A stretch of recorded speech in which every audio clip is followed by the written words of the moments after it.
Today, lawyers for D.C. Councilmember Trayon White tried to get plans to kick him off the council thrown out. An independent investigation determined the Ward 8 council member violated the D.C. Code of Conduct, and this all stems from a federal bribery case. Yeah, so White is accused of accepting cash and more than $150,000 in kickbacks to pressure government agencies to renew contracts with from some of the people he works with.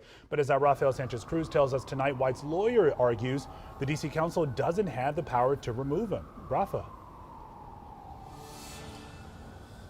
That's right, Lorenzo. Leslie, let me break down those arguments for you. So Councilmember Trayon White's lawyer says that they can't proceed with these cases because, one, he says the resolution to expel him from the council was introduced during a last session, and the council hasn't reintroduced it during this session, which means they can't take action. He also says that this could be a violation of DC's home rule because the DC Council is taking action without the conclusion of the investigation by the DC Board of Ethics and Government Accountability.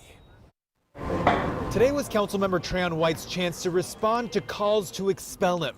The Ward 8 council member did not make any comment at the hearing, but the t-shirt he was wearing and this truck parked outside the Wilson building spoke for him. I believe this process is defective. I believe the council needs to go back and get it right. Citing DC's home rule and procedural mistake, White's lawyer Frederick Cook argued that the council doesn't have the power to expel his client. You are a well-seasoned lawyer, and I think on a very important point relevant to this proceeding, you are wrong. Councilmember Kenyon McDuffie leads the ad hoc committee in the case against his colleague Trayon White. It is a fact that he has declined once again, and for the fourth time, an invitation to testify and to directly respond to the findings of this investigation. A simple yes or no does it. To comment on the individual's, the accused, the subject, relying upon his constitutional right not to say anything. That is fundamentally incorrect, because then you draw a negative inference by not speaking when he has no obligation to speak. This back and forth was followed by a heated exchange between Cook and a DC activist. You and I have been in this town long enough to know.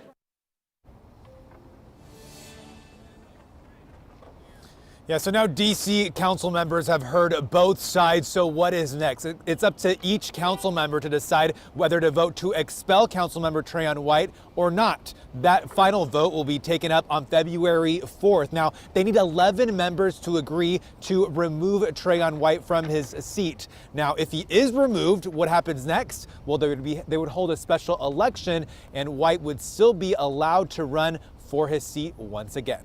Outside the Wilson building, I'm Rafael Sanchez-Cruz, WUSA 9. And we know his trial also begins in 2026, next year. Rafa, thank you.